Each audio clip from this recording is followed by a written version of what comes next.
Biodiversité. Au Spitzberg, nord de la Norvège, des millions d'espèces de plantes sont préservées dans une arche de Noé végétale. Prime vert du prince Charles, maïs sacré des Indiens Cherokee, niché dans l'Arctique, la plus grosse réserve mondiale de semences, accueille mardi un important arrivage de graines, une forme d'assurance vie pour la biodiversité face aux périls, notamment climatiques. Propriété de 36 institutions régionales et internationales, plus de 60 000 échantillons de semences vont rejoindre cette arche de Noé végétale enfouie dans une montagne près de Longyearbyen, chef-lieu de l'archipel norvégien du Svalbard, Spitzberg, à 1,300 km du pôle Nord. Le jardin extraordinaire, émission emblématique de la RTBF, s'y était d'ailleurs rendu il y a peu. À mesure que le rythme du changement climatique et que la perte de biodiversité augmente, émerge une nouvelle urgence dans les efforts pour sauver les cultures vivrières menacées d'extinction, a déclaré Stefan Schmitz, directeur de la fondation Krautrust, un des partenaires du projet.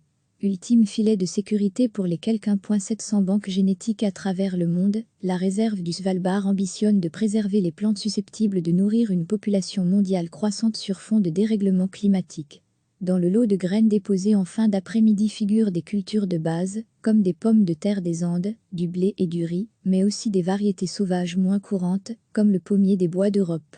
La liste des déposants comprend la nation Cherokee, premiers Indiens d'Amérique à abonder la réserve du Svalbard, avec des graines de haricots, de courges et de maïs, notamment de maïs d'aigle blanc, la variété la plus sacrée à leurs yeux.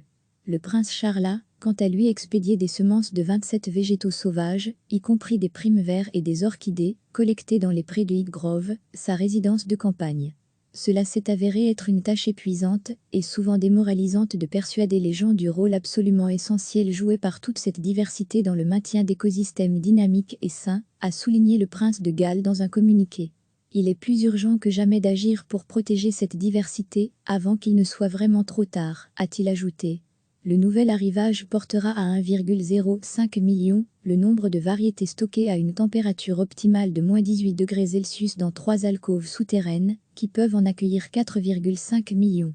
À l'extérieur, rien ne trahit la présence de ce grenier vital pour l'humanité, si ce n'est son entrée monumentale, émergeant des entrailles terrestres, 2 hautes parois grises surmontées de miroirs et de parties métalliques, forment un prisme qui se détache dans l'obscurité de l'hiver polaire. Parvenir à 2 ou 3 millions d'échantillons serait une bonne chose pour rendre l'avenir de l'alimentation de l'homme encore plus sûr, a expliqué à la Stefan Schmitz, emmitouflé pour résister aux -16°C régnant à Longyearbyen. Inaugurée en 2008 grâce à un financement norvégien, la structure se voulait au départ une solution de sauvegarde face aux catastrophes naturelles, aux guerres et aux impérities des hommes, ce qui lui a valu l'autre surnom de chambre forte du jugement dernier.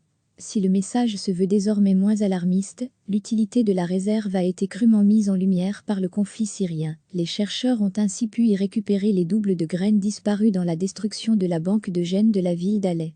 Plus de 5000 espèces végétales sont aujourd'hui entreposées sur l'archipel arctique où, paradoxalement, presque rien ne pousse en raison des latitudes élevées. Autre paradoxe, la chambre forte censée être une parade contre le changement climatique a elle-même été victime du réchauffement. En 2016, elle a subi une infiltration d'eau au niveau du tunnel d'entrée en raison de la fonte du pergélisol, ce sol censé être gelé en permanence, mais pourtant victime, cette année-là, de la hausse du thermomètre. La Norvège a depuis dépensé 20 millions d'euros en travaux pour accroître la résistance de la réserve, notamment avec un nouveau tunnel d'accès hermétique, dans un environnement toujours plus chaud et plus humide. Selon les scientifiques, l'Arctique se réchauffe 2 fois plus vite que l'ensemble de la planète. Recevez chaque matin l'essentiel de l'actualité. Cliquez sur s'abonner pour recevoir les dernières nouvelles.